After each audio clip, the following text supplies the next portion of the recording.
So let us now learn about input devices. So what is an input device? Input devices are devices used to enter data into a computer. Data are raw facts, for example, numbers, words, pictures, or sounds. And now, if we come back to our input devices, the first example of input device is a keyboard. So, a keyboard is used for typing, and a standard keyboard usually has 104 keys. The longest key on the keyboard is the spacebar. So a keyboard has many keys. Below are the main types of keys. So we have letter keys, these are the A to Z keys. We have number keys, these are the 0 to 9 keys. We have function keys, which are labeled from F1 to F12.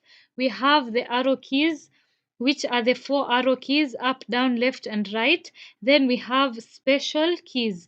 These do special actions and don't type letters or numbers. For example, we have the space bar, we have the enter key, we have the backspace, we have the delete key, the shift, the caps lock, the tab key, the escape, the control, and the alt keys. Okay, so the second input device is the mouse. So a mouse is used for pointing, clicking, and scrolling. The picture below shows the parts of a mouse. So we have our left button over here, the right button, and we have the scroll wheel. Our third input device is the microphone. So a microphone lets you put sound into a computer. Then we have a digital camera which takes pictures and videos and sends them to the computer.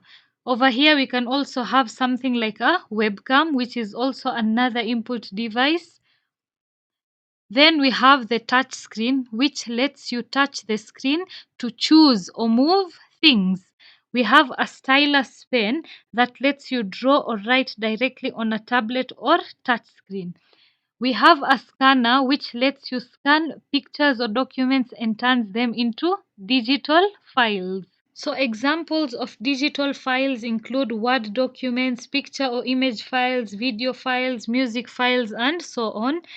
Then the next input device we have is a barcode reader. So this reads the black and white lines on products and checks the price. So this is very common in supermarkets. Another input device we have the joystick, which lets you control games on the computer. We also have biometric devices which read something unique about a person, like their fingerprint, face, or eyes. And finally, we have the card readers, which read information from cards like school cards, ID cards, or bank cards. So, if we have a summary of our input devices, we said the first one was a keyboard, then we had the mouse, we had the microphone, the digital camera, touch screen, which also, by the way, is an output device. We had the stylus pen, the scanner, the barcode reader, the joystick, the biometric devices, and the card readers. Moving on to output devices. So output devices are devices that let us see, hear, or get information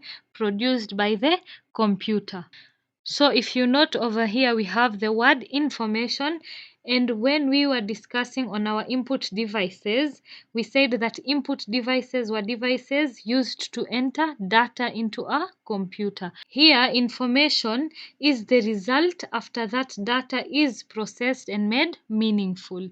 Moving on to the examples of output devices, first we have the monitor or screen, and a monitor displays information on the computer screen.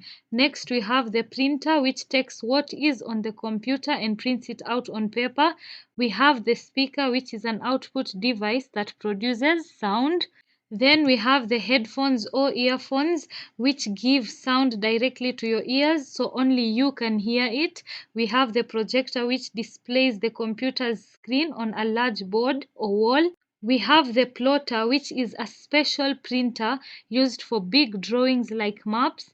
It produces large drawings on big sheets of paper. We have the VR headset, which shows 3D images that make you feel you are inside a game or virtual world. Next up, we have the GPS device, which shows directions and maps on a screen. We have the digital signage or the display board, which shows advertisements or information on large screens like in malls or airports. Then finally, we have the touch screen, which shows pictures, words, videos, and other information. We had said that touch screen is classified as both an input and an output device. So if we mention all the output devices we have just discussed about, we have the monitor or screen, the printer, the speaker, the headphones, the projector, the plotter. We have the VR headset, GPS device, digital signage or display board, and we have the touch screen.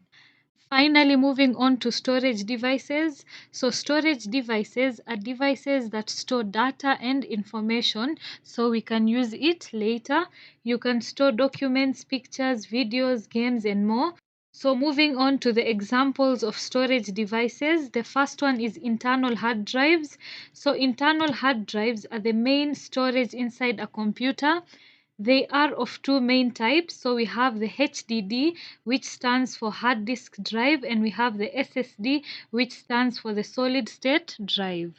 Our next storage device is the external hard drives, which is a portable storage device that you can connect to a computer through a USB, Thunderbolt, or other ports. It can store all types of files like documents, videos, music, and so on, and can be HDD or SSD. Then we have the flash drive or the pen drive, which is a small storage device that you can carry around. You plug it into the USB port of your computer to access or save your files. Here we have the SD card, which is a tiny memory used in cameras, phones, and tablets. It is removable and portable. We have the memory stick, which is a small portable storage card. It is mostly used in older Sony devices like cameras, camcorders, and PlayStation devices. This is also removable like SD cards. Now we have the CD, which is the compact disc, and this stores small files or music. Then we have the DVD, which stores bigger files like movies. Here we have the Blu-ray disc, which stores a very large files and high quality videos. We have the cloud storage, which is a service that saves your files online instead of on a device like a USB or hard drive. You can access your files from any device with the internet. Examples of cloud storage are Google Drive, OneDrive, Dropbox, and iCloud. Then we have tape drives, which store lots of data on magnetic tapes and are used by big companies to back up their data. It is very slow compared to other storage devices, so it takes a long time to save or open files.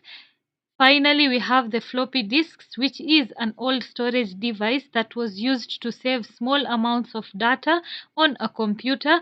It was used before flash drives, CDs, and external hard drives. So, mentioning the storage devices we have just discussed about, first we have internal hard drives, external hard drives, the flash drive or the pen drive, SD cards, memory sticks, CD, DVD, Blu ray disc, cloud storage, tape drives, and floppy disks. And here we have a list of all the input, output, and storage devices.